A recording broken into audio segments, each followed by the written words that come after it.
Olá pessoal, tudo bem? Sejam todos muito bem-vindos ao Prevcast, o seu podcast de Direito Previdenciário. Vou conversar com um cara hoje incrível, um advogado que conhece muito de Direito Previdenciário. Antes de apresentar ele, queria pedir para você se inscrever aqui no canal. É importante para você poder acelerar sua curva de aprendizado. A gente tem trazido profissionais iguais ao de hoje, que vai trazer para você as dificuldades que ele passou na carreira dele, como ele solucionou. Então isso pode ajudar, você não precisa cometer talvez os mesmos erros e entender com os acertos que ele fez na vida dele para você poder utilizar no seu escritório. Aproveita também, comenta aqui o que você achou do episódio. É muito importante, isso ajuda a gente a tentar trazer conteúdo cada vez mais relevante que possa ajudar você aí na sua advocacia. Também compartilha com os seus grupos de WhatsApp. É importante para que nós possamos formar uma comunidade cada vez mais forte, nichada em direito previdenciário. E óbvio que o teórico para a gente é muito importante, mas também tem um pouquinho de prática, vivência dos advogados que já estão no direito previdenciário há muito tempo.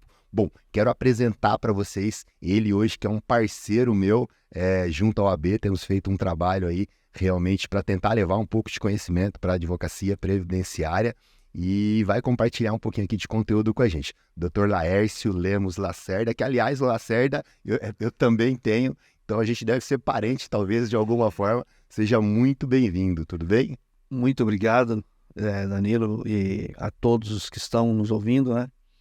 Realmente é um prazer estar aqui com uma pessoa que é um amigo, que realmente você falou do sobrenome, eu creio que talvez seja até possível, né? E a identificação, você está de preto. Olha aí, ó. E cinza, isso aí, segundo dizem os psicólogos aí, tem, né?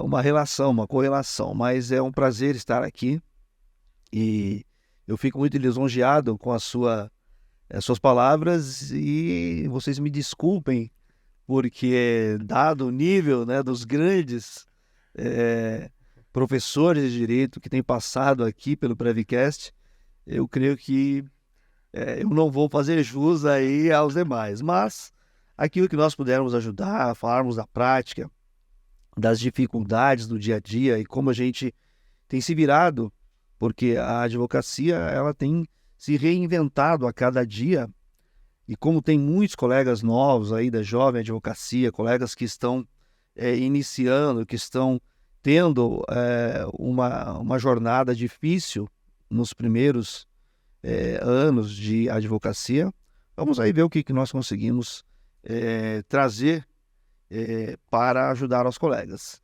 Se não conseguirmos, vamos pelo menos bater um papo aqui, dar risada, eu acho que para nós vai ser suficiente. E estamos aí à disposição, Danilo. Já meu muito obrigado. Imagina.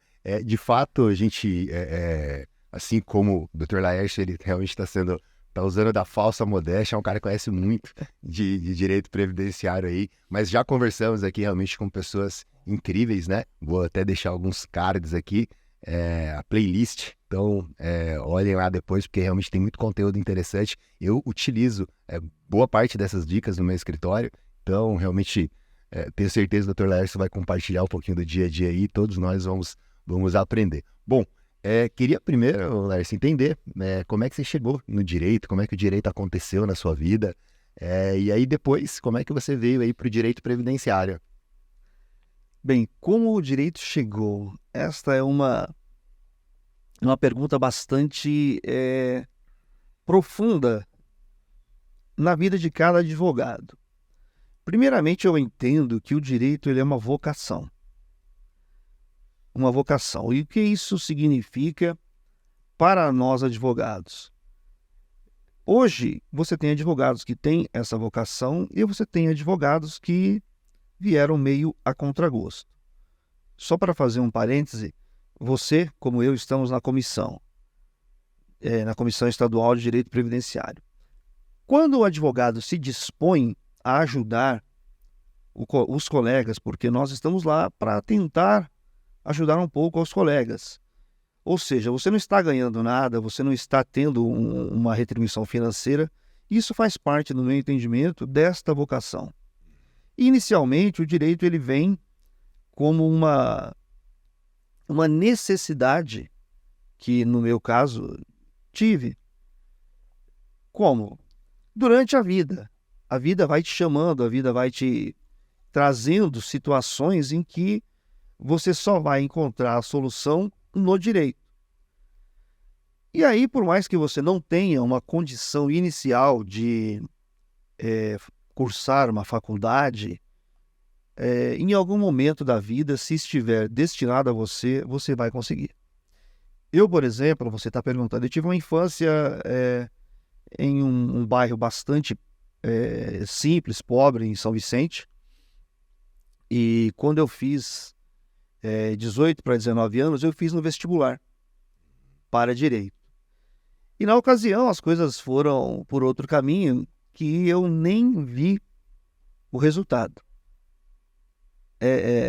Isso é um episódio que às vezes eu nem me lembro, porque ficou tão lá atrás, né, já tem algumas décadas já aí, e às vezes a gente esquece. Mas naquele momento não deu, não foi possível. Eu fui trabalhar, como diz, fui trabalhar de peão, correr o trecho, e depois me casei, depois tive filhas, né? Tenho 2 filhas. E aí, já com 27 para 28 anos, eu iniciei a faculdade. Ou seja, teve aí um período que eu nem lembrava mais. Eu iniciei a faculdade trabalhando de 3 horários, não é?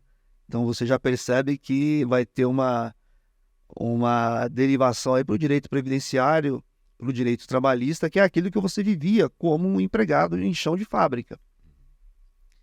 E aí você vai vendo ali a realidade de todas aquelas situações do direito do trabalho, do direito previdenciário, na prática, no seu dia a dia, nos colegas, as perguntas. E aí a peãozada já sabe que você está fazendo faculdade, começa ali o primeiro contato com essa realidade. E após terminar o curso, eu fui desligado dessa empresa e aí começa a caminhada no direito propriamente dito. Comecei em São Caetano com um grupo de colegas, mas não estava dando muito certo no sentido financeiro, não estava tendo muito retorno. E aí eu fui para Ribeirão Pires. E aí abri o escritório sozinho, como diria Raul Seixas, né? Fiquei sentado na cadeira, olhando para cima, para o teto e esperando o que ia acontecer. Mas graças a Deus as coisas foram se encaminhando, foram acontecendo e estou lá já há mais de quase 18 anos de formado. E graças a Deus, como diria alguns, estou pagando as contas. As contas estão pagas, então, né, principalmente os tributos, que tributos ainda deve ter algum ou outro por aí perdido, que sempre são muitos. Mas hoje nós estamos trabalhando majoritariamente no direito previdenciário. Trabalhamos aí com bastante BPC Loas, autismo, que é um tema relativamente novo dentro do direito previdenciário, e ainda, no meu entendimento, tem muito a ser desenvolvido, porque não há um conhecimento, até mesmo por parte dos peritos, porque o espectro autista é muito grande e às vezes você vê lá o perito falando sobre incapacidade, quando não é disso que se trata. Estávamos até conversando antes, não é? São situações bastante delicadas e que te levam a ter uma outra percepção sobre o ser humano. E nesse sentido, até aí, só para dar um spoiler aí, eu até comecei a fazer psicologia. Sou hoje graduando em psicologia, porque são esses caminhos para você entender também o ser humano nesse aspecto. Nós que trabalhamos com direito, vivemos isso. Você sabe muito bem, o ser humano está ali e não adianta você querer aplicar a lei, você querer trazer a lei. Você tem que trazer, em primeiro momento, um entendimento para o seu cliente de que ele vai estar na sua pessoa amparado, primeiramente, no aspecto até psicológico, porque ele precisa de olhar para você, advogado, e entender, esta pessoa me representa. Logo, você vai ter que ter a capacidade de transmitir para o seu cliente esta confiança. E isto é psicológico. E no desenvolvimento do seu trabalho, é que você vai buscar nas soluções jurídicas. As soluções jurídicas vai buscar qual é o direito que ele vai precisar, e aí você entra com a sua parte técnica jurídica, mas o primeiro contato é você trazer para o seu cliente uma credibilidade. Ele pode olhar para você, e nós temos muitos clientes que são possessivos, é o meu advogado. Então você tem que trazer essa confiança. E isso você vai conseguindo ao longo do tempo, ao longo de muitos estudos, ao longo de muitas alegrias, tristezas, preocupações, o prazo lá contando e você no fim de semana, né? Ah, mas é bom ser profissional liberal? É uma maravilha. Estamos aqui hoje, né? Um fim de semana, um sábado, e segunda-feira a mesa está lá, com os prazos e a vida continuando. Mas isso faz parte, e eu diria que eu gosto da minha profissão. Eu amo esse tipo de contato, porque o advogado, quando ele traz essa credibilidade, essa confiança ao cliente, e creio que boa parte dos advogados pode dizer, você pode até perder, vamos dizer assim, o caso. Perder no sentido de o caso não ser favorável. Mas se você tiver feito um bom trabalho, se você tiver feito um acompanhamento, esta assessoria, vamos dizer, psicológica para o seu cliente, ele vai ver, e eu já vivi isso, ele vai olhar para você e vai dizer, doutor, muito obrigado, porque eu sei que o senhor fez tudo o que era possível. Eventualmente faltou alguma prova, faltou um elemento mais técnico, no sentido de determinar a resolução do caso de uma maneira favorável, mas ele vai ver que o quê? Que o seu trabalho foi um trabalho de qualidade, foi um trabalho de excelência na defesa do interesse do cliente. Eu acho que isso é o fundamental. Mas eu acho que eu não respondi a sua pergunta, né? Respondeu como você veio para o direito. Conta, deixa eu entender o seguinte. Hoje você tem um escritório, ele fica, já não é mais São Caetano. São Caetano foi onde você trabalhou nesse outro escritório, né? Seu escritório está onde hoje? Hoje nós estamos em Ribeirão Pires. Estamos em Ribeirão Pires. Você tá, carreira solo, você tem sócios, Sim. Tem colaboradores, como que é? Eu sou, como advogado, só eu. Uhum. E temos uma pequena equipe, e esta equipe vai tocando, e eu sou o advogado responsável. Eu tenho um pouco de dificuldade ainda no sentido de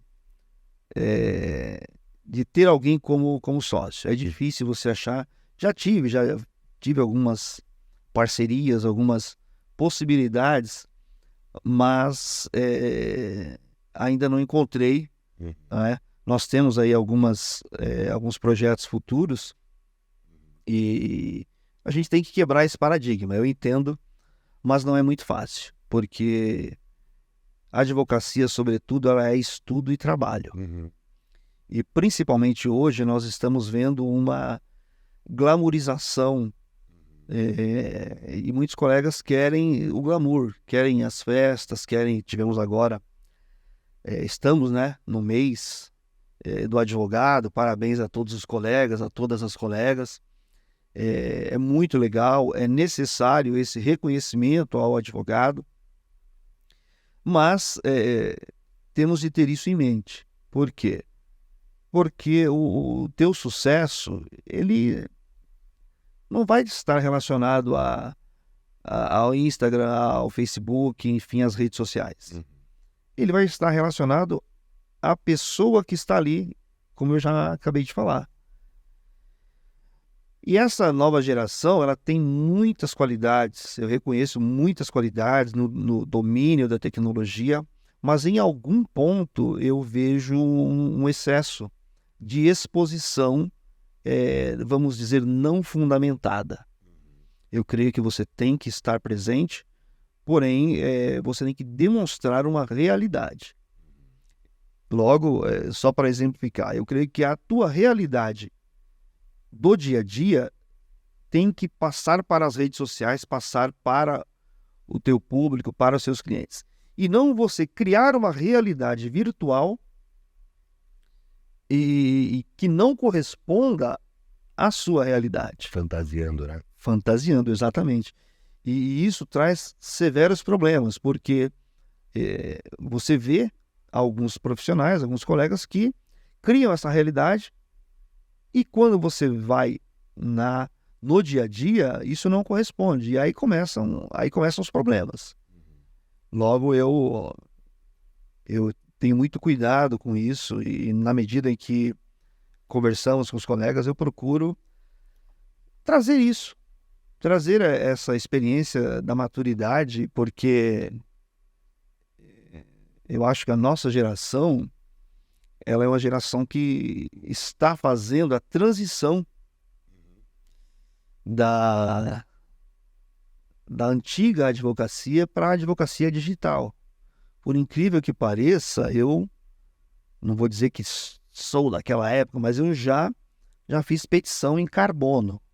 Eu não sei se os colegas sabem o que é isso, mas houve uma época em que você fazia as petições e como não tinha nem como imprimir, você fazia no carbono, né? Colocava as 2 folhas na máquina de escrever ali, fazendo carbono, e a cópia era carbonada, era uma cópia de carbono. Então, assim, cheguei a pegar bem ao final essa época. E hoje nós temos tudo digital.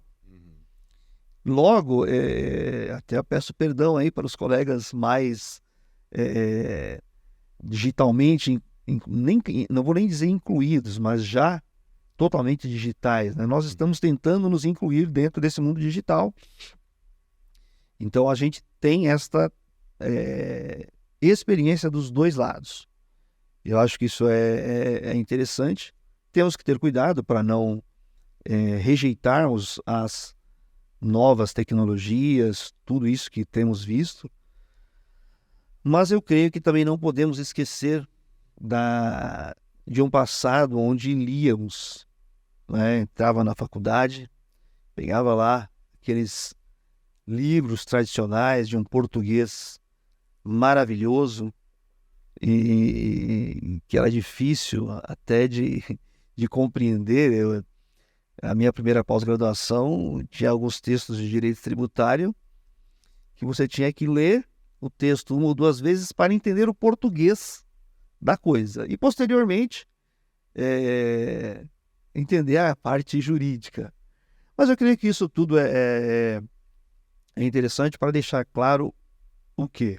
Sempre a advocacia vai se tratar de estudo, não é? Muito estudo e compreensão do ser humano. Eu acho que primordialmente é isso. Você falou uma coisa, né, que é a dificuldade aí, muitos advogados jovens aí que nos assistem, né, estão também tentando fazer acontecer, né, sua advocacia, seu escritório, e às vezes pensam, né, poxa, eu vou ter um sócio, não vou ter um sócio, é melhor eu tentar sozinho. É sempre muito difícil a tomada de decisão, né, a vida do advogado é uma vida muito solitária, né, até vi ontem o Antero, né, o desembargador trabalhista, dizendo exatamente sobre isso, né? O advogado, às vezes, em alguns momentos, sobretudo, ele tem atividades que é muito mais solitária, como, por exemplo, o caso da audiência, né? E a tomada de decisão no dia a dia do advogado também, tanto enquanto advogado e enquanto advogado empresário, é sempre muito complicado. O que você acha, assim, o que você vê dessa questão, dessa tomada de decisão, de seguir essa carreira solo, de realmente entender que não tem o advogado e é você, não tem o sócio e é você que tem que tomar as decisões ali, de contratar, de demitir, porque dá sempre aquele medo, né? Poxa, eu vou assumir uma responsabilidade mais um colaborador, e se isso me der problema lá na frente? Porque direito trabalhista ele é sempre muito, muito complexo, embora pra gente ele é bem compreensível, né? Como é que você vê essas questões, Laércio? Bem, vamos lá. Hoje em dia, vamos procurar contextualizar com os colegas aí que gostam muito de séries, né? Hoje todo, quando você fala em direito, boa parte da galera, até mesmo não só os advogados, advogadas, mas o público de um modo geral vai pensar, trazendo para o mundo das séries, que hoje é bem frequente. Você falou de advogado, o que o pessoal vai? Suítes, né? Suits. Maravilhoso, não é? Aqueles ternos bem cortados lá do Harvey Specter é uma maravilha, não é? A sala dele, tudo muito, muito maravilhoso. E olha que ele nem sócio era no começo. Mas tem também o Better Call Saul, né? Tem também o Better Call Saul. Para cima de uma realidade muito Então maior você do tem advogado. duas realidades. Interessante, legal. E tem um outro que é Roman J. Roman J. Eu esqueci agora. Precisa de ver que a memória também não está muito boa depois da pandemia aí. Roman J. Israel. Esse é um filme assim maravilhoso. Roman J. Israel. Legal.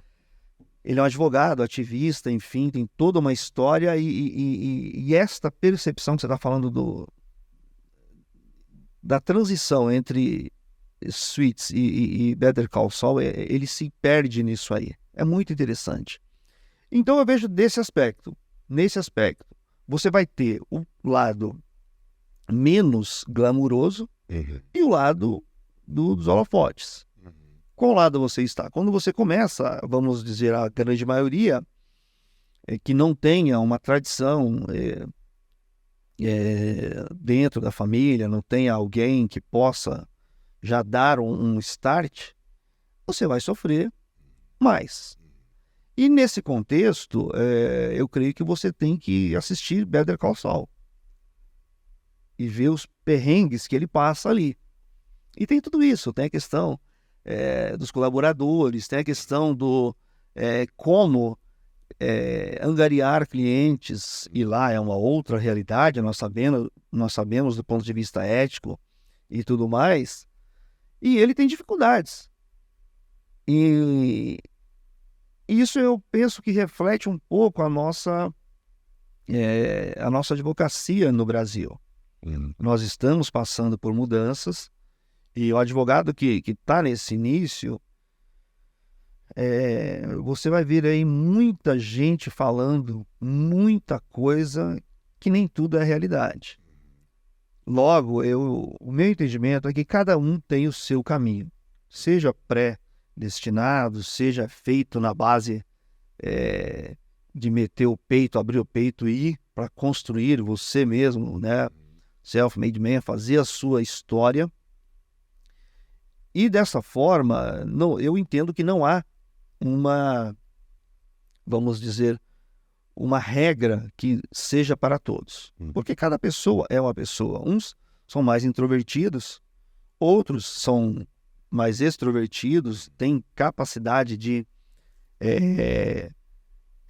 chegar no ambiente e trazer a atenção. Logo, é a pessoa que vai ter muito mais facilidade em encontrar o seu cliente. E tem outros que não. Já tem uns que, vamos dizer, que faria mais a parte comercial, de ter essa prospecção, essa capacidade de prospecção, enquanto outros vai ter mais uma capacidade técnica de fazer o processo bem feito, de se ater aos detalhes. E isso eu creio que você tem que encontrar, e na medida em que você conseguir encontrar pessoas, colaboradores que complementem estas situações, eu acho que esse é o caminho de você ter sucesso. Você está mais na prospecção e deixa essa parte mais da execução dos prazos, por exemplo, com a equipe, divide isso de alguma forma com eles? Como que é, Larissa? Na verdade, eu vou até fazer uma brincadeira aqui, tá? A gente estava numa reunião outro dia, eu acho que foi a da doutora Maura, se não me engano. Aí o Lárcio falou assim, né? Falou, tava na praça ali jogando dominó com o pessoal, com os tiozinhos na praça, eu falei, tava prospectando, né? Já vem você trazer aqui são coisas interessantes, né? Eu Eu tenho, igual eu falei, uma origem bem tranquila. Eu, eu gosto de rabada, gosto de dobradinha, eu gosto de as comidas mais fortes, uma pimenta, e às vezes eu passo, normalmente quando eu vou em um restaurante que tem lá em Ribeirão, bem popular, e às vezes eu passo na praça e aí tá lá a galerinha 60 a mais jogando dominó, e às vezes eu paro, fico ali, e é uma coisa muito interessante, porque é aquilo que eu falei, são pessoas, Uhum. Histórias. são histórias, e você, não sei se você já teve essa oportunidade de parar na praça e ver a galerinha 60 a mais jogando dominó, já teve essa oportunidade? Na praça, eu já vi na bocha. Aliás, ó, 2 lugares interessantes para pensar para trabalhar. Prospecção. No dominó e na bocha. Mas não é nem questão de prospecção, porque às vezes não rola, mas assim, isso é muito interessante, porque a capacidade dos idosos de fazer cálculos. Cara, eu não sei jogar nada de dominó, mas eu chego lá e dominó, aparentemente, você colocar as peças na mesa é simples, Uhum. não é? Mas jogar é outra coisa. E eles fazem cálculos que você não tem ideia. Passou uma rodada, tem cara que já sabe qual pedra que você tem, qual pedra que o outro tem, e ficam bravos porque o parceiro não mandou a pedra que ele queria. É incrível como eles fazem cálculos. E eu creio que isso é muito interessante, até mesmo, né, os neurologistas aí falam sobre a questão de utilizar o cérebro. E é muito legal você ver eles fazendo cálculo, e ali é aquilo, é um ambiente popular, as conversas do dia a dia, toda aquela realidade cotidiana de pessoas simples, de pessoas que estão ali e tem uma realidade, às vezes sofrida, você ouve histórias, você eventualmente conta histórias também, e eu acho que é legal. Então, não fico na praça o dia inteiro, não é? Mas às vezes eu volto do almoço, aí dou uma paradinha ali, isso mais recentemente, né? E jogo uma partida, normalmente perco logo, o parceiro já fica bravo, eu já levanto e já vou embora trabalhar. Mas é interessante. E aí é engraçado, né? Ah, doutor, eu vi você jogando lá dominó na praça. Eu falo, pois é, né? Tem. Eu vejo muito o ser humano. Uhum. Eu acho que a beleza do ser humano está na simplicidade. Legal. E hoje, principalmente no meio jurídico, infelizmente, você tem advogados que estão desconectados da realidade do ser humano. Porque dentro das redes sociais e o algoritmo ele te aproxima daquilo que você vai vendo. Se a pessoa vai vendo só os Harvey Specter da vida, você vai esquecendo o ser humano simples, a senhorinha, o senhorzinho, o idoso com mais de 80 que está lá esperando aquele processo de uma vara que a gente sabe que tem, que demora 6 meses para sair um despacho. E então você vivendo o ser humano, eu acho que é uma questão que te traz para uma realidade não só da nossa sociedade, mas de entender para onde nós caminhamos. Uhum. E para angariar cliente também não é muito bom, porque todo mundo ali já tá aposentado, ou já os prazos já para revisão já decaíram, já Então você fica mais na parte comercial mesmo hoje, Lércio. Assim. Não, eu fico na parte. Como eu sou advogado autônomo, né, tenho uma sociedade de advocacia, eu faço. E eu sou muito. Eu tenho um problema muito sério. E que são 2 problemas do advogado. Primeiro são os prazos, porque é o seu nome que está ali. Logo, por mais que você delegue, há algumas coisas, alguns prazos que você tem que tomar conta. Eu entendo dessa forma e trabalho assim.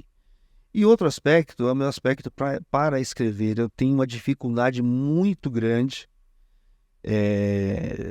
na elaboração de petições. Dificuldade em qual sentido?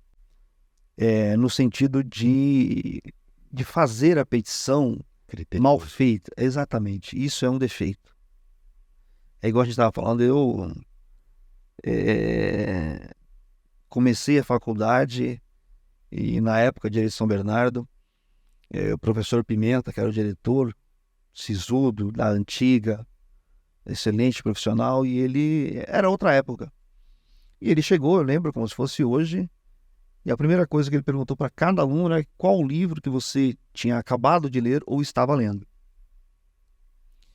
E dando ênfase nesta questão da leitura, do português correto, e também os livros que nós tínhamos acesso, os nossos livros eram Washington Monteiro de Barros, eram autores assim que o português era muito escorreito, muito tradicional. E hoje nós vemos que isso se perdeu. E eu não consigo fazer uma petição, vamos dizer, pelo menos do ponto de vista da linguagem do português, muito esculhambada, como diria. Então, eu me preocupo com vírgula, né, com concordância, com uma série de situações que a gente vê que você utiliza um tempo que às vezes te faz falta. E eu já tinha guardado no escritório uma situação em que eu estava advogando pela reclamada e a outra parte, ela fez uma petição de 3 folhas, um Ctrl+C, Ctrl+V, assim, absurdamente vergonhoso, porque eu lembro muito bem, tenho lá guardado em algum lugar, eram 3 Ctrl+Cs diferentes. E o colega não teve nem eu não sei se a habilidade ou enfim, de selecionar tudo e colocar na mesma fonte. E justificar, pelo menos, para ficar. Não. Cada uma em uma fonte diferente. E antes da reforma, não é? Aí você chega pela reclamada e olha aquilo e fala, meu santo pai, o que fazer? Porque naquela época valia tudo. Uhum. E é uma realidade. Aí você pensa, puxa, eu aqui tão preocupado em ter uma qualidade, não só do ponto de vista técnico-jurídico, mas também da formalidade, do português, que para mim é a principal ferramenta do advogado, e o colega faz dessa forma, e se você não tomar os seus cuidados, você vai perder. Uhum. E isso me entristece muito.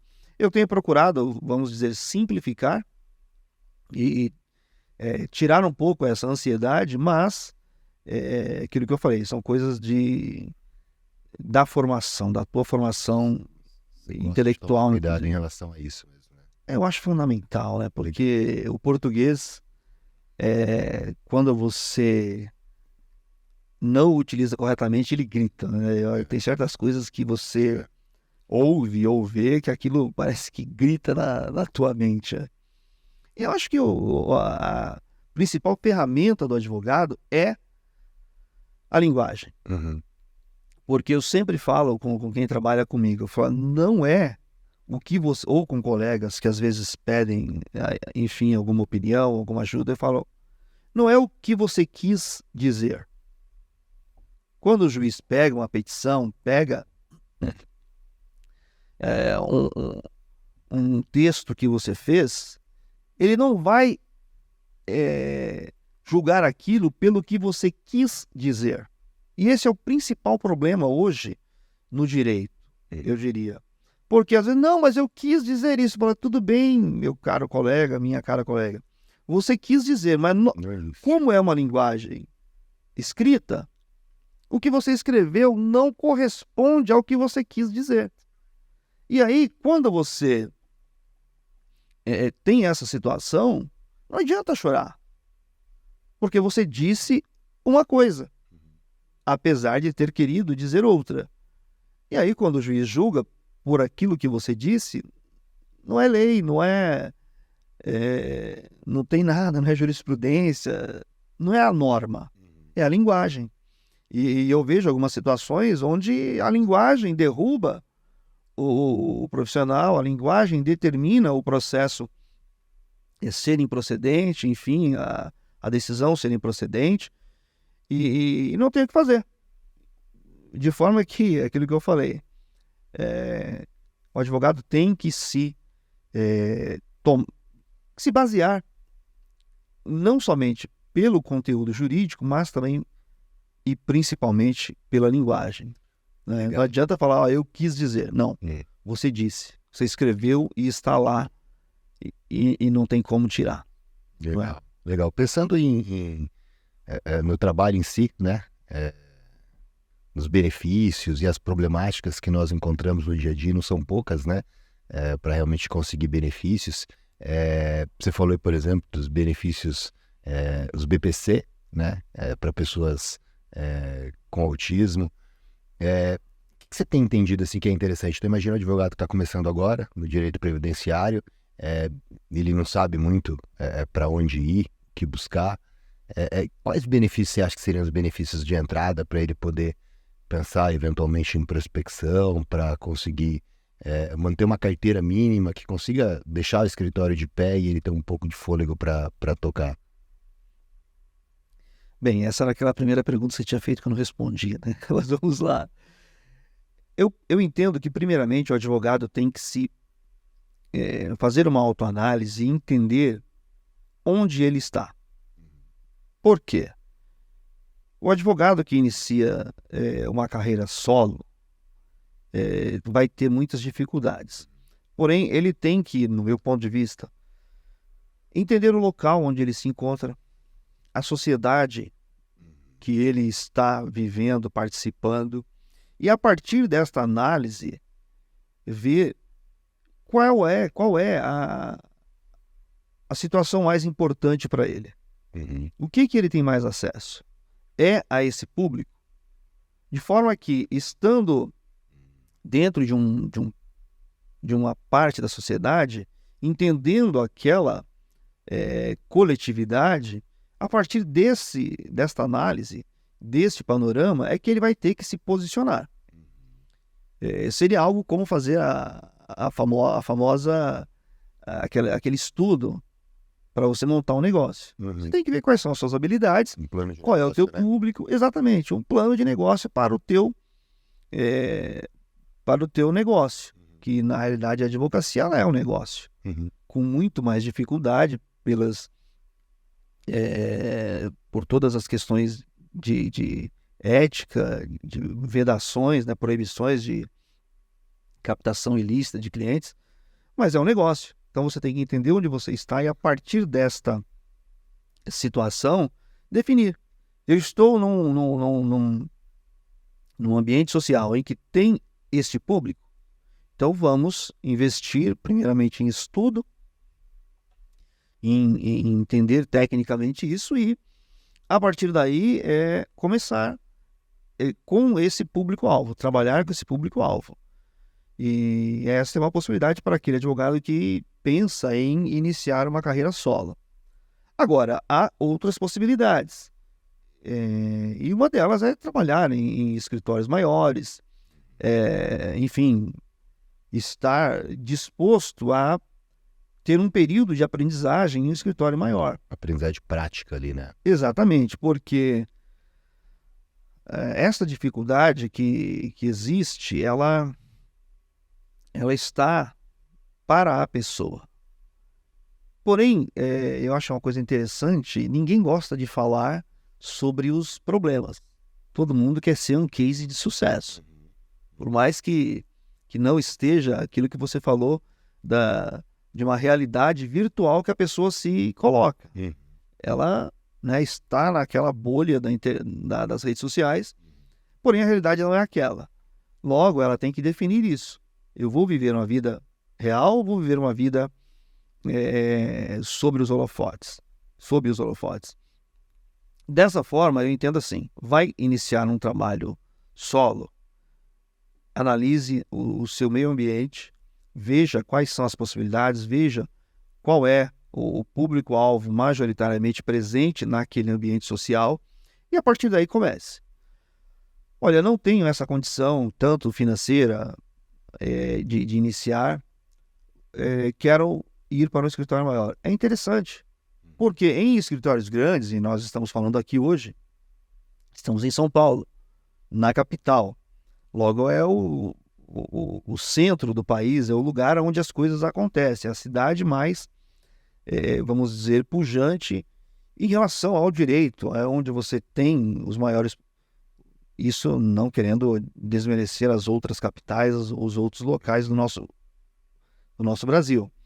Mas é um lugar onde você tem ainda hoje os maiores escritórios. Logo, se você se dispuser a iniciar uma carreira em um escritório grande, você vai ter sucesso. Você vai demorar um pouco mais de tempo para galgar as oportunidades, mas você vai ter também acesso a outros ramos do direito, aqueles ramos mais, vamos dizer, chiques, aquelas outras boutiques e tudo mais. Isso é interessante porque quando você olha, por exemplo, as redes sociais, você vai ver aquele advogado, né, que aparece lá muito bem estruturado, né, com 3 fios de barbas assim já, e que vai te ensinar a ficar milionário. Não é a barba igual a sua, cerrada, mas já com 3 fios de barbas, e ele vai ali te vender um curso, né, que na realidade custa R$5.000, mas ele vai te fazer de graça, se você clicar aqui, não é? E vai te ensinar a ficar milionário. E eu confesso que quando eu já falei do algoritmo, isso vem na sua rede social direto. Eu até falo, eu brinco às vezes com as meninas no escritório e falo, escuta, eu acho que eu vou fazer um desses só para eu ver qual é que é. De repente eu estou aqui perdendo tempo e deixando de ganhar dinheiro. Mas eu não vejo dessa forma, porque tem muita enganação, tem muitos ramos do direito onde não é nada daquilo. E o cara vem de uma idealização. E eu não tenho nada contra a idealização, mas o mundo ideal não é o mundo real.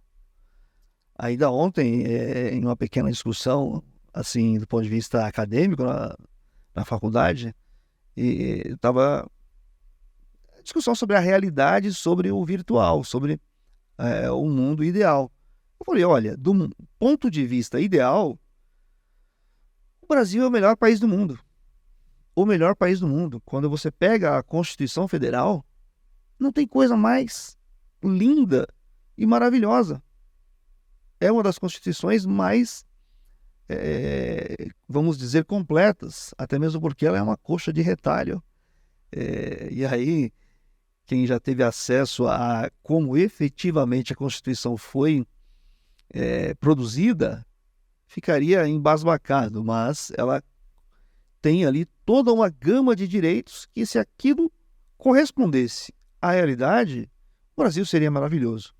Logo, nós temos o mundo ideal, a Constituição ali no livro, e nós temos a nossa realidade, que é a realidade que nós vivemos em São Paulo hoje, com todas aquelas benesses, aquelas situações modernas, gratificantes, como também o pior da sociedade, como a Cracolândia e outras situações que a lei não faz com que aquilo desapareça, apesar de ter previsão legal, ter previsão constitucional, não ocorre. Logo, eu entendo que talvez possa parecer meio que uma questão de pessimismo, mas eu diria que é um realismo.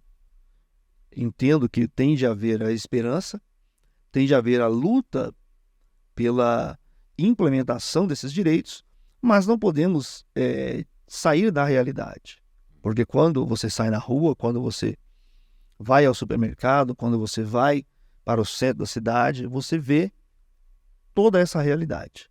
Então temos que, enquanto advogados, enquanto vocacionados, como eu falei no início, nós temos que batalhar no dia a dia para a melhora da sociedade, para a melhoria das condições do nosso povo. Mas não podemos deixar de ser realistas. Essa é a minha opinião. Legal, legal. E aí também, pensando agora em aspectos práticos, né, do nosso trabalho, como disse antes, né, a gente enfrenta várias dificuldades e aí temos aí algumas bem emblemáticas e complexas de resolver, como, por exemplo, as questões aí relacionadas à incapacidade, né? A perícia médica, que para a gente é sempre bastante espinhoso aí, e também as questões, por exemplo, relacionadas ao... Até fiz uma pergunta muito parecida, e aí o Dr. Miguel Orvati tá aqui, né? Vai aparecer aqui o cardzinho para quem quiser depois assistir lá.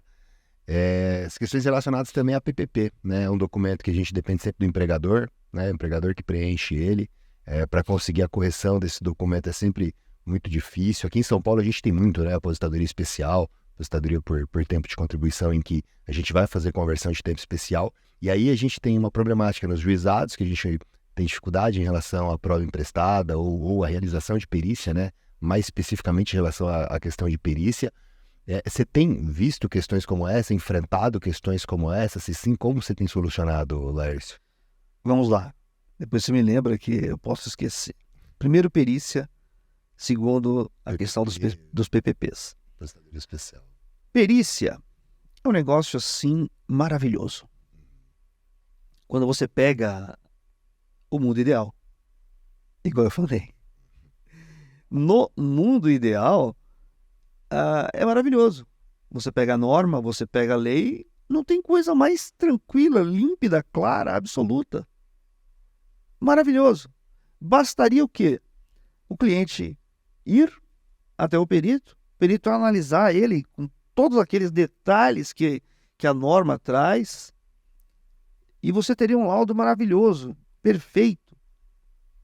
É lindo, o direito é lindo, tá lá. Isso no mundo ideal.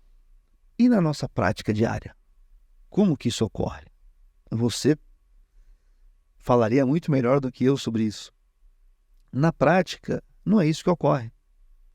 Esse mundo ideal, esse mundo da norma, ele não se implementa. É aquilo que eu acabei de dizer. Você vai ter uma dificuldade enorme. Por quê? Porque você vai ter uma série de situações. Seria má fé dos peritos? Seria falta de um treinamento, uma capacidade de fazer a perícia? O que seria? Muitas vezes não sabemos dizer. Só temos o fato, que assim, laudos periciais lastimáveis. Lastimáveis. E como o doutor Miguel falou, e às vezes sempre fala, e vários outros colegas advogados, professores, às vezes, e eu não posso deixar de falar, esta baixa qualidade é responsabilidade do advogado, que muitas vezes faz uma quesitação insuficiente, faz uma quesitação pobre. Eu mesmo estava analisando um processo essa semana em que o colega fez 4 quesitos.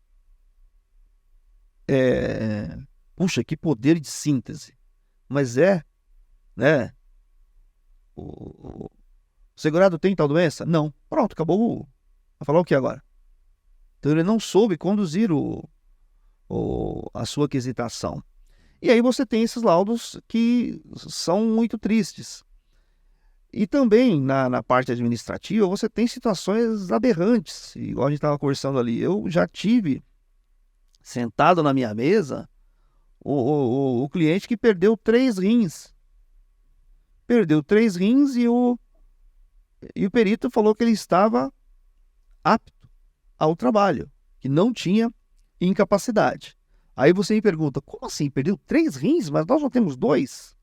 Sim, ele perdeu os 2 rins dele, foi transplantado e perdeu o rim transplantado. Por quê? Porque o corpo dele tem uma doença que rejeita. Esse cidadão depende de fazer hemodiálise 3 vezes por semana. Logo, qual empregador, você que trabalha também majoritariamente no direito de trabalho, qual empregador vai contratar um cidadão que faz hemodiálise 3 vezes por semana? Como nós sabemos, a hemodiálise é um procedimento complicado, complexo, e exige até UTI para ser realizada, porque há o risco concreto de falecimento do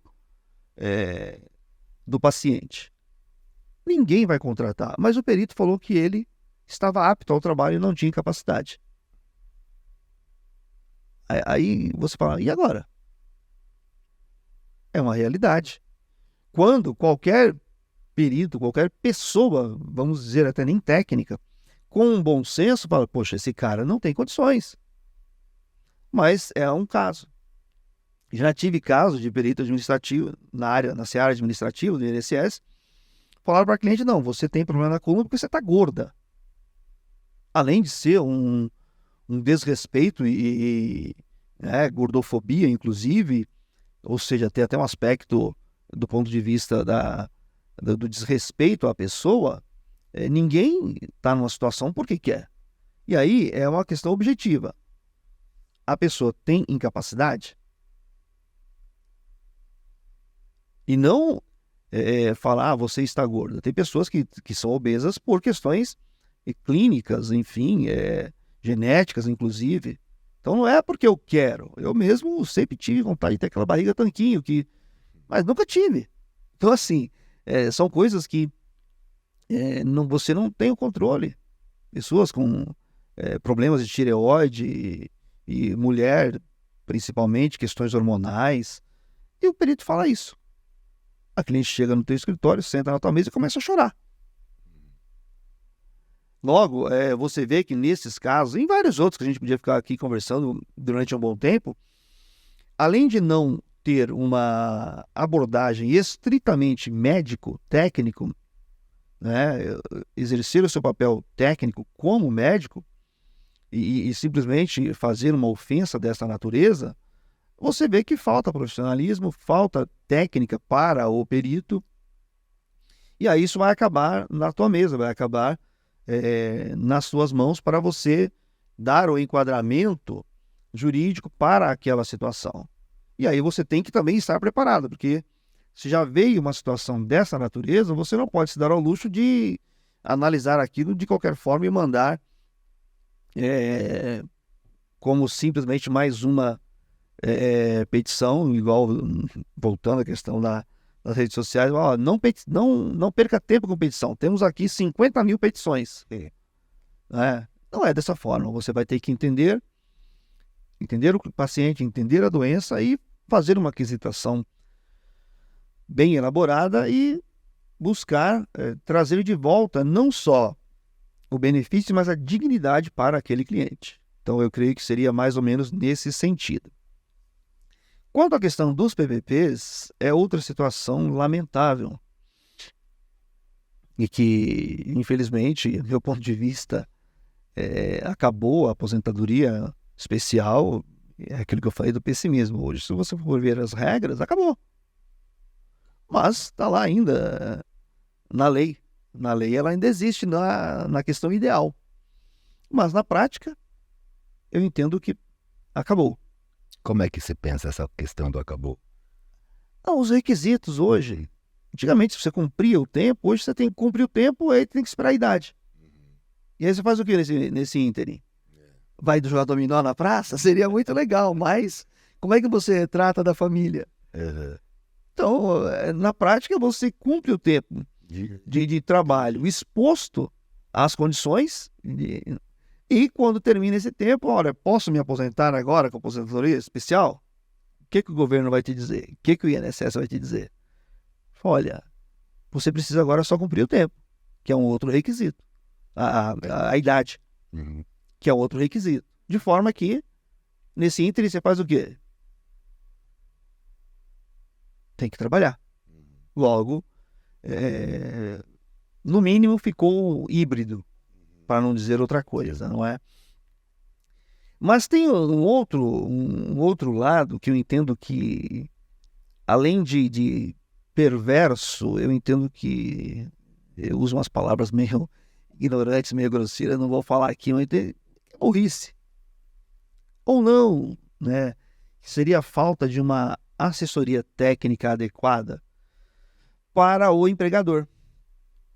Porque muitas vezes ele paga o tributo as taxas relativas à atividade insalubre e não fornece o documento. Ora, ele faz o mais, vamos dizer, o mais importante, que é pagar, que é para o empresário, ele tem uma contabilidade, ele visa o lucro. Logo, qualquer centavo que você despende da sua contabilidade sem necessidade é prejuízo. E muitas empresas, por falta de assessoria, ela paga especificamente aquela situação de, por exemplo, insalubridade. E não fornece o documento para o empregado segurado. Ou seja, ela paga, ela não fornece o documento, o empregado não vai conseguir o reconhecimento daquele período. Quem ganhou com isso? Os cofres públicos. O INSS agradece e bye so long, ou seja, não está nem aí. Aí o cliente vem, você tem todo aquele transtorno em buscar um PPP, que é complexo. E o que ocorre? Temos um segurado que vai ter prejuízo, que vai ter aí no mínimo um tempo. Você que vai atrás desse PPP, sua equipe que busca, ele que solicita, como é que funciona? Então, normalmente, na realidade que a gente vive de uma cidade pequena, eu peço para o cliente ir. Por quê? Se você for cobrar, Não consegue. você vai ter um trabalho que aquilo não vai pagar, muitas vezes. E tem um outro aspecto que, dependendo do cliente, aí é uma coisa que também pouca gente aborda. Eu não tenho problema nenhum em falar das dificuldades, não é isso que nós estamos falando? Sim. Nós temos cliente hoje que ele acha que é o seu dono. De forma que isso, inclusive, tem aqui o Paviotti, que é nosso amigo também na comissão, que está tratando destas questões das prerrogativas, porque você tem cliente que acha que você é obrigado a fazer tudo, quando na realidade os limites da tua prestação de serviço, eu entendo que tem que ser muito claros, na medida em que não deve dar margem ao cliente achar que é o teu dono. Uhum. No dia a dia, como estamos falando, o trabalho administrativo ele é muito complicado. Por quê? Ele é um trabalho maçante. Você correr atrás de um PPP, você vai ligar para pessoas, igual eu acabei de falar, que não tem a noção exata do dever dela para com o empregado, com o segurado. Logo, quando você chega à primeira, vamos dizer isso, na média, não é tudo que a gente fala tem as exceções, na média, você vai falar com uma pessoa do RH, enfim, que vai inicialmente opor uma resistência. Não, tá tudo certo, é assim mesmo, e por aí vai. Aí você tem que ficar batendo naquilo, você perde um tempo do teu escritório, do teu pessoal, da tua equipe, por uma coisa que muitas vezes você não vai receber um valor adequado. Logo, é muito importante o advogado ter essa noção. Porque às vezes, se você se compromete com o cliente, ele vai cobrar. Uhum. E o cliente hoje, como a gente estava falando, é uma transformação que os nossos tempos têm trazido. O cliente acompanha o processo integralmente, passo a passo. Você tem lá 200, 500, 1000 processos, dependendo do escritório, muito mais. E você trabalha naquilo por publicação. Uhum. A não ser que você tenha muito poucos processos, que você vai ficar olhando lá o processo todo dia. Talvez no início, bem no início da carreira, você consiga. Mas com o tempo você vai trabalhar com o acompanhamento do processo somente nos atos mais importantes e principalmente por publicações. Já o cliente não, o cliente tem um processo. Logo ele vê esse processo no café da manhã, né, ali na hora do almoço e depois do almoço, depois que ele dá aquela cochilada, ele vê de novo, à tarde de novo e antes de dormir de novo. E aí ele te manda um WhatsApp, que é uma coisa maravilhosa, Ele manda um WhatsApp para você 9h45 da noite. Doutor, o processo está concluído. O que é isso? Ele acabou? Já posso? Quando vai vir o pagamento? Ele manda esse tipo de mensagem. E aí, o que você vai 9h45 da noite falar para o cliente? Atendo a partir das 8, 9. Então, é complexo. Então, nesse ponto, e aí, eu conheço muitos advogados que têm o seu WhatsApp pessoal e eu não aconselho. Eu acho que uma das principais situações hoje do advogado é, primeiro ponto, separar o seu telefone pessoal, particular, do escritório. E ter um número de escritório com WhatsApp para esse tipo de situação. E aí tá lá, das 8 às 18, das 9 às 17, enfim, o horário que você estipular. E quando ele mandar no WhatsApp, vai ter uma mensagem automática, se for fora do horário de expediente. No outro dia, você, ou o responsável, vai lá responder na medida do possível. E o cliente, ele tem muita situação complexa. Eu já passei cada uma, assim, Eu tive um caso de uma cliente que era uma trabalhista também, que ligou para mim brava. Uma mulher fina, elegante, né? Assim, com uma altivez muito consistente. E ligou para mim brava. Doutor, eu olhei o processo aqui e tô vendo que teve um acordão. E o senhor nem para me dizer, nem para perguntar se eu estava concordando. E não foi um acordo pequeno, foi um acordão. Que eu vi aqui, ó. Tá aqui. O que você fala para uma cliente dessa? Já passei por isso também, já passei lá. E aí já ouvi também algumas outras histórias. É muito comum o cliente se confundir com isso mesmo. Como é que você resolveu? Aí você vai dar uma aula de processo para ela. Aí é onde entra a linguagem, como eu estava falando. Primeiro, eu acho que é interessante você deixar a pessoa falar. Porque... Desabafar. Então você deixa ela desabafar, porque uma hora ela parar para respirar. E aí nessa hora você vai explicar para ela. Fala, olha, se a senhora verificar com mais atenção, a senhora verá que há um acento agudo no O. A questão da linguagem. Lembra que eu falei que as pessoas hoje, acento praticamente não existe. Se a senhora verificar, vai notar que há um acento agudo no O. Então não é um acordão, é um acórdão. E aí você começa a explicação processual. O acórdão é a decisão do segundo grau, da segunda instância, né, pelos desembargadores. Então, não foi um acordão, foi um acórdão. E isso é a decisão do tribunal, que nós havíamos recorrido. Nós ganhamos, parabéns. Mas não foi acordo, nós ganhamos. Esse acórdão foi favorável. Então, nós vamos receber.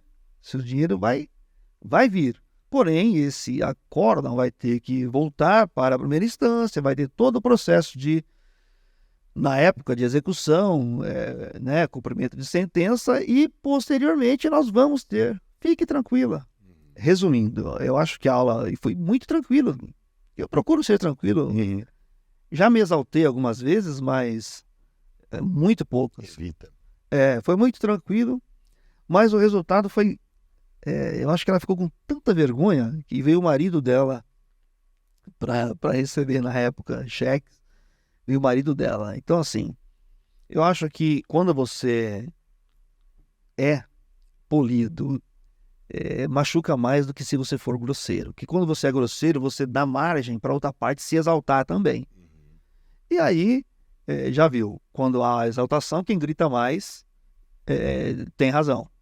Então, isso ocorre. De forma que, só para reiterar e fechar aqui, eu entendo isso. Você tem que buscar deixar bastante claro o seu trabalho. Essa questão do PVP, por exemplo, é tormentosa para toda a advocacia. E se você for cobrar, aí você tem que fazer. Se comprometeu, tem que fazer. Porém, tenha ciência, porque senão você acaba tendo problemas, trabalhando de graça, vamos dizer, e tendo problemas. Porque se for uma empresa que já faliu, e aí você sabe, a empresa já faliu, a empresa não consta na Jusesp, e uma série de outras situações que você não tem, situações que você não vai conseguir. E aí você vai ter o problema. Se você não tiver bem claro isso com o cliente, a culpa é sua. Porque nós, querendo ou não, nós somos vitrine. O cliente vai ir para cima de você.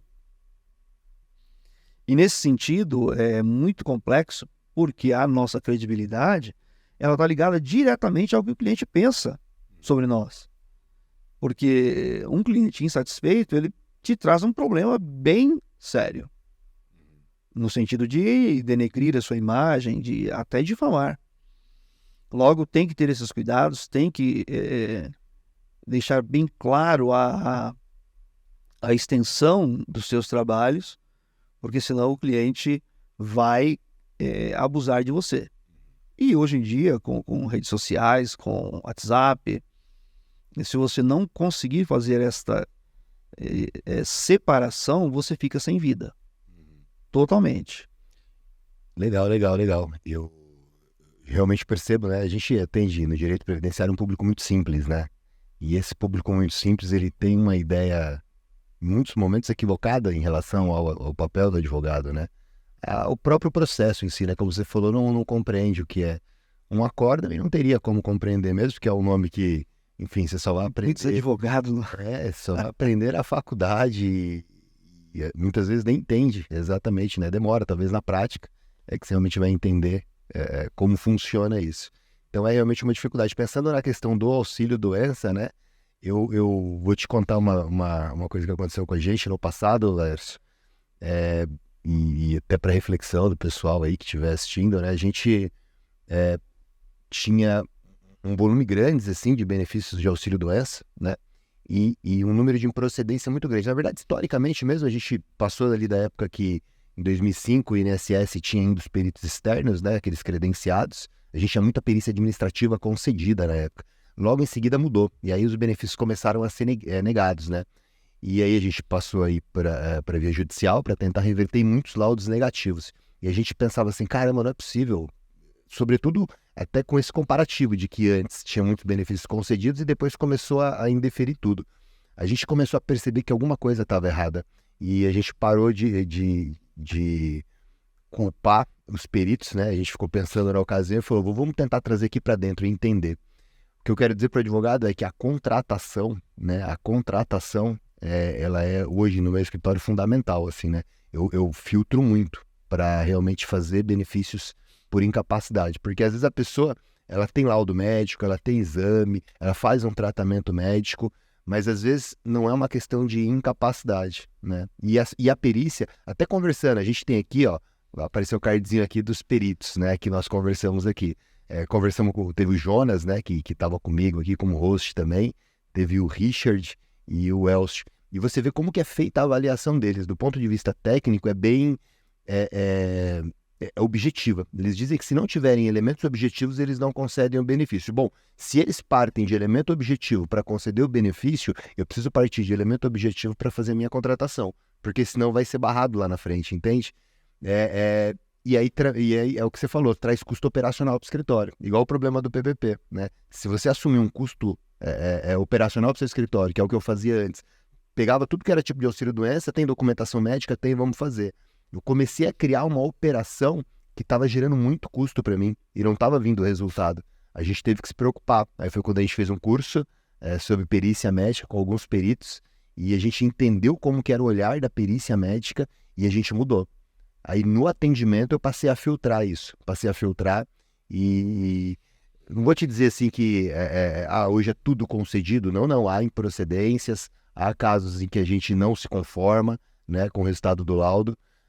Mas diminuiu bastante, assim, diminuiu. Então é interessante o advogado que está nos assistindo também ter o cuidado e o olhar de não apenas se convencer com o médico assistente, mas entender se de fato existe elementos de incapacidade nesse cliente que ele está atendendo, porque não pode fechar a pasta ou contratar o cliente só pela dó, né? Puxa, eu tô com dó dele. Mas você tem que pagar suas contas ao final do mês, você precisa que isso dê certo para que ele te indique mais e você também consiga fazer frente ao custo operacional que você vai colocar aí, né? Então eu entendo que isso é fundamental e fica aí como reflexão para os advogados avaliarem, porque para mim foi importante. Foi uma. A gente, que é o objetivo até do Prevcast, né? Aceleramos a nossa curva de aprendizado. A gente aprendeu conversando com os peritos, entendendo como eles pensavam. Então alterou bastante isso. Isso volta naquela questão da vocação.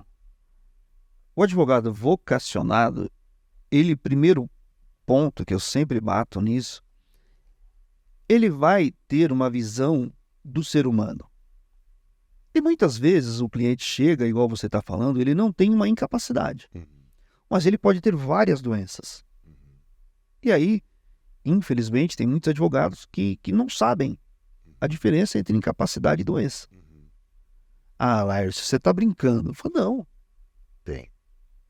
Porque o direito previdenciário é aquilo, ele é o melhor direito para ser mal feito. E para ser bem feito, ele é um dos direitos bem complexos, como você está falando. Porque você tem que ter a exata noção de como aquilo está ocorrendo no dia a dia. E é um direito que sofre muitas mudanças ao longo do tempo. É um direito que eu sempre digo, todo mundo que entra do ponto de vista político vai lá e tira um pedacinho. E hoje em dia, com essa polarização política, vamos falar de política aqui agora, vamos brigar aqui. Mas eu sempre digo para o cliente, desde José Sarney, da redemocratização, basicamente, Fernando Henrique, todos os presidentes tiraram direitos do trabalhador, do segurado. Seja ele azul, vermelho, amarelo, branco, todos. Uns mais, outros menos. Então, eu nesse ponto, eu tenho uma tranquilidade, porque, falando como profissional, não há a questão política do ponto de vista partidário, enfim. Mas a questão da norma, nós acompanhamos as normas. Porque o direito previdenciário, ele não é só lei, ele não é só decreto, ele tem aquelas notinhas de rodapé que muitas vezes, você sabe bem, são internas do INSS, que para o advogado saber, para a advocacia saber, é quando alguém lá internamente fala, olha, foi lançado essa portaria aqui, foi lançado isso aqui, ó, e não publicaram, ou publicaram no rodapé do rodapé. E estas mudanças, que são praticamente diárias, todos os governos fazem. Todos, de todas as matizes, desde a direita, esquerda, centro, todos. Logo, é difícil de se atualizar. E aí tem muitos advogados que se aventuram, porque como é um direito social, ele está permeado em todas as camadas da sociedade. Não é aquele direito elitista, não. Todos os lugares em todos os lugares haverá a demanda por tais direitos, por serem direitos sociais, de uma abrangência de toda a sociedade. E aí tem advogados que vão sem qualquer preparo, e é onde começam as coisas a dar errada. E tudo isso acaba, de uma certa forma, até denegrindo a advocacia de um modo geral. É por isso que, como a gente sempre fala, o Dr. Sodero, um abraço para o Dr. Sodero aí, que é um professor, amigo nosso, que temos um carinho muito grande. Aliás, vamos comentar aqui embaixo, aqui, ó. Sodero vem pro Prevcast.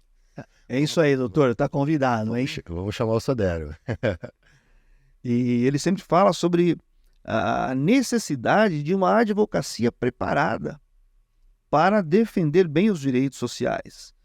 E é isso que nós precisamos, porque as mudanças estão aí, e se o advogado não estiver cada dia mais bem preparado, quem perde é a sociedade. E só finalizando, nesse caso do cliente, você tem que fazer o primeiro filtro. E às vezes ele está com um problema psicológico. Ele precisa de passar na terapia, porque ele tem muitas vezes uma doença crônica, mas ela não gera incapacidade. Traz vários laudos, traz relatórios médicos, traz exames, traz receitas, mas não tem capacidade. E às vezes o colega que não está preparado olha aquele monte de papel e fala, nossa, agora que eu vou ganhar um caso aqui, e vai ter trabalho, vai ter uma série de situações, inclusive com o cliente, e ao final, aquilo que você disse, não vai ter sucesso no caso, vai ter um cliente insatisfeito. E gastou dinheiro. E gastou dinheiro e tempo. Isso mesmo. Então essa triagem, ela tem que ser cada dia aperfeiçoada. E é uma dinâmica, só repetindo, que você não pode parar de se atualizar. E isso tem um impacto muito grande. E aí, só voltando numa outra situação que já falamos, sobre a incapacidade, tem certas situações, como a deficiência, que vão pressupor outras, vamos dizer, condições de natureza social. Então, eu queria até chamar a atenção aí dos colegas, coisa que a gente já sabe aí sobre a Agenda 2030 da ONU. Eu já tive decisões e acórdãos utilizando a Agenda 2030 da ONU, que tem uma série de proposituras de natureza social, de natureza a promover a igualdade e o desenvolvimento da sociedade. Isso é muito interessante porque é uma modernização, digamos assim, da visão sobre o ser humano, buscando não somente ter esta questão absolutamente técnica da incapacidade puramente dita, mas também da inclusão social. Eu entendo que os direitos sociais, o direito previdenciário, o direito assistencial, ele transcende a norma puramente dita para a implantação ou implementação do direito.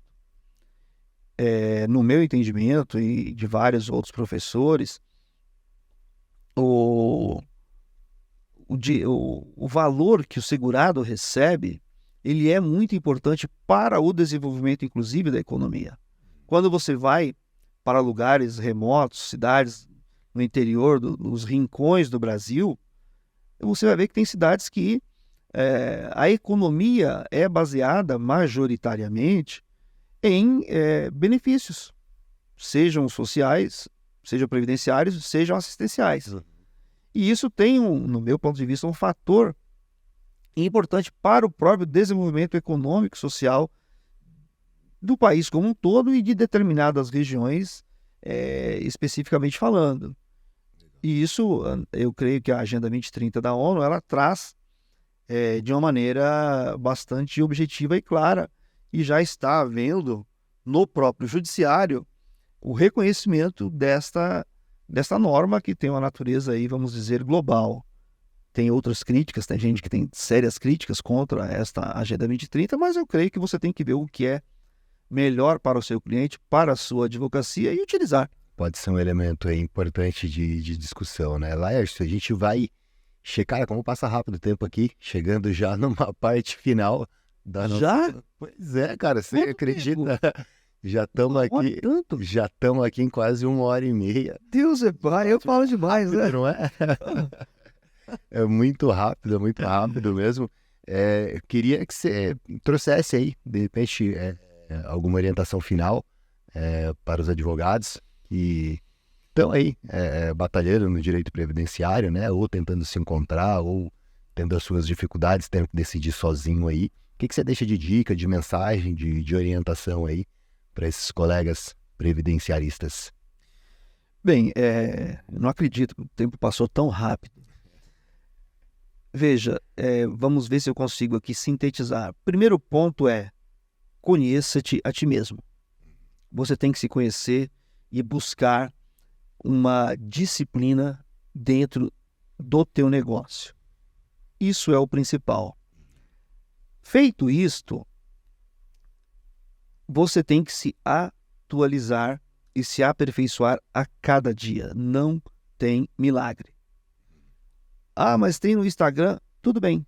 Pode até buscar alguma ajuda, mas entenda que há necessidade de você ter a condição, a capacidade. Não transferir isso para um coaching, para um terceiro. Isso é responsabilidade sua. Você tem que se capacitar e estar atento às mudanças. E aí, buscar uma organização que você tenha um controle, porque a sua realidade não é a que está lá fora.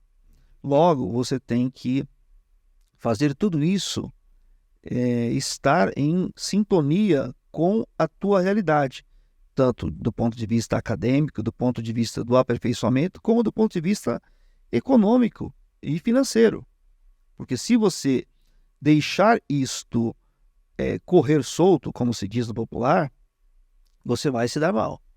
Então, quando você consegue fazer esta estrutura funcionar, começa devagar e vai se aperfeiçoando, buscando novos horizontes. Eu vejo dessa forma quando você vai para uma carreira solo. A outra situação seria buscar, enfim, uma advocacia de um outro nível empregado dentro de uma estrutura, e aí você tem que conhecer a estrutura e ver se aquilo está em concordância, em consonância com a sua expectativa, com o seu futuro, é aquilo que você quer. E basicamente é ser ético, buscar o respeito tanto dos colegas quanto da sociedade e, sobretudo, olhar o ser humano. Não adianta você fazer tudo e não entender o ser humano que está sentado na sua frente. Porque a partir do momento que você não olha, não respeita o ser humano enquanto um ser que tem ali as suas ansiedades, o seu problema, e deposita isso em você, você não vai ter sucesso. Você pode até ganhar dinheiro, mas não vai ter um sucesso pessoal, não vai ter uma realização profissional. Porque, finalizando, eu entendo que a advocacia é vocação. Então, se você busca efetivar essa vocação no seu dia a dia, na sua vida, você vai ser feliz. Vai ter todos os problemas, toda aquela situação, mas você vai ser feliz porque você vai estar fazendo algo que gosta. Agora, se você não tem essa vocação, se você não respeita o ser humano, você pode até ficar rico, virar um Harvey Specter, como a gente falou no começo, que vai sem coração, sem nada, e isso não vai te trazer felicidade, não vai te trazer aquela completude como ser humano. Eu acho que é isso, acho que já falei demais. Legal, imagina. Queria, na verdade, te agradecer por ter vindo aqui participar conosco, compartilhar um pouquinho da sua experiência, do seu conhecimento, das dificuldades que você passou, como resolveu elas. Então, realmente, acho que é muito importante, é uma ajuda muito importante para os advogados que estão nos assistindo aí. Queria realmente dizer que me sinto muito honrado com a sua presença aqui conosco. É realmente um prazer. E pedir para você que está em casa aí, se não se inscreveu ainda, se inscreve no nosso canal, comenta o que achou aqui do nosso conteúdo. Se ficou alguma dúvida, manda aí que a gente bate um papo depois, tá bom? Aproveita e compartilha nos grupos de WhatsApp, para que a gente consiga realmente formar uma comunidade previdenciária aqui, em que a gente compartilha conteúdo prático, além de todo o teórico que a gente já tem aí, tá bom? Laércio, muito obrigado mesmo, pessoal. Eu que agradeço aí a toda essa receptividade. É um amigo, que a advocacia me deu, e eu faço um convite a você, advogado, advogada. Procure se envolver nas comissões da OAB. Você que é jovem, a Comissão da Jovem Advocacia, Comissão de Direito Previdenciário. Por quê?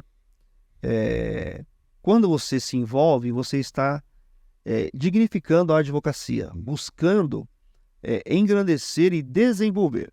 Quando você não se envolve, você fica solitário e as coisas ficam mais difíceis.